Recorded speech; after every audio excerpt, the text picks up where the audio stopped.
Doctor Zakir, আরও একবার আসসালামু আলাইকুম। ওয়ালাইকুম আসসালাম রহমতুল্লাহ বারাকাতুহু।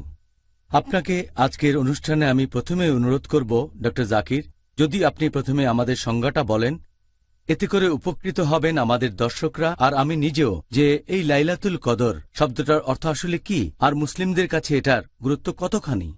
আলহামদুলিল্লাহ, ওয়াসসালাতু ওয়াসসালাম আলা রাসূলিল্লাহ ওয়া আলা আলিহি ওয়া সাহবিহি আজমাইন, আম্মা বাদ। আউযু বিল্লাহি মিনাশ শাইতানির রাজীম, বিসমিল্লাহির রহমানির রহিম। রব্বি ইশরাহ লি সাদরি ওয়া ইয়াসসির লি আমরি ওয়াহলুল উকদাতাম মিন লিসানি ইয়াফকাহু কাওলি।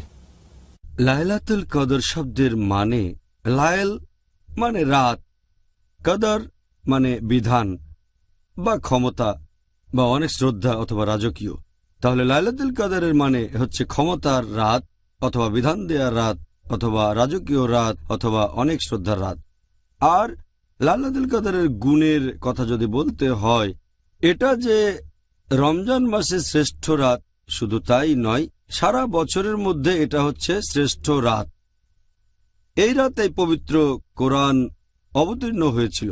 আল্লাহ সুবহানাহু ওয়া তাআলা পবিত্র কোরআনে বলেছেন, সূরা কদর অধ্যায় নম্বর ৯৭ আয়াত ১ থেকে ৫, ইন্না আনজালনাহু ফি লাইলাতিল কদর ওয়া মা আদরাকা মা লাইলাতুল কদর লাইলাতুল কদর খায়রুম মিন আলফি শাহর তানাজ্জালুল মালাইকাতু ওয়ার রূহু ফিহা বিইজনি রাব্বিহিম মিন কুল্লি আমর সালামুন হিয়া হাত্তা মাতলাল ফজর। যার মানে হচ্ছে, নিশ্চয়ই আমি অবতীর্ণ করেছি এই বাণী পবিত্র কোরআন ক্ষমতার এই রাতে, বিধান দেয়ার এই রাতে। আর এই মহিমান্বিত রাত সম্পর্কে তুমি কতখানি জানো? ক্ষমতার এই রাত এটা 1000 মাস অপেক্ষা শ্রেষ্ঠ। এই রাতে ফেরেশতাগণ এবং রূহ তারা তাদের প্রতিপালকের অনুমতিক্রমে অবতীর্ণ হয় প্রত্যেক কাজে। শান্তি বজায় থাকে সকাল পর্যন্ত।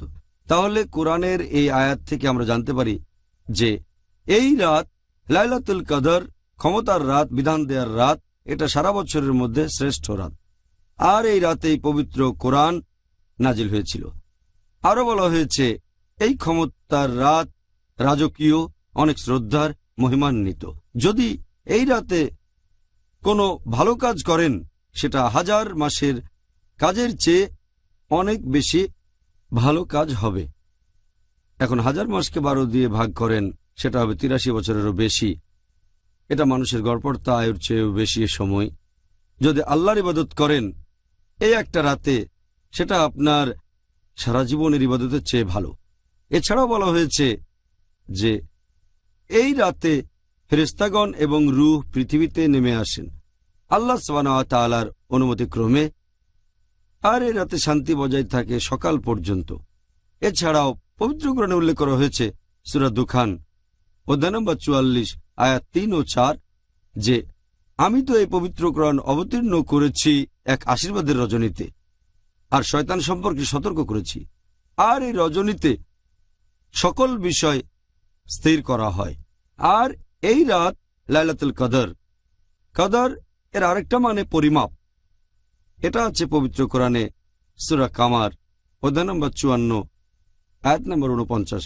নিশ্চয়ই আমি প্রত্যেক জিনিস সৃষ্টি করেছি নির্ধারিত অনুপাত এবং পরিমাপে। তাহলে কদর এটা হচ্ছে অনেকটা তাকদীরের মতো।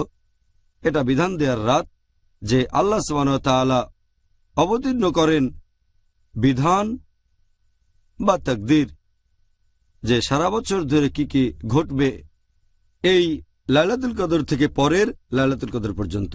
এই কারণে আমাদের প্রিয় নবী মুহাম্মদ সাল্লাল্লাহু আলাইহি ওয়াসাল্লাম বলেছেন, এটা আছে সহিহ বুখারীতে খণ্ড নম্বর ৩, বুক অব সুপিরিয়রিটি অব লাইলাতুল কদর, হাদিস নম্বর 2014, যদি কেউ নামাজ পড়ে কদরের রাতে ইমানের সাথে আল্লাহর পুরস্কার লাভের আশায়, তার অতীতের সব গুনাহ ক্ষমা করা হবে। এই হচ্ছে কদরের রাত্রির গুণ এবং মহত্ব। অবশ্যই এটা খুব সুন্দর রাত।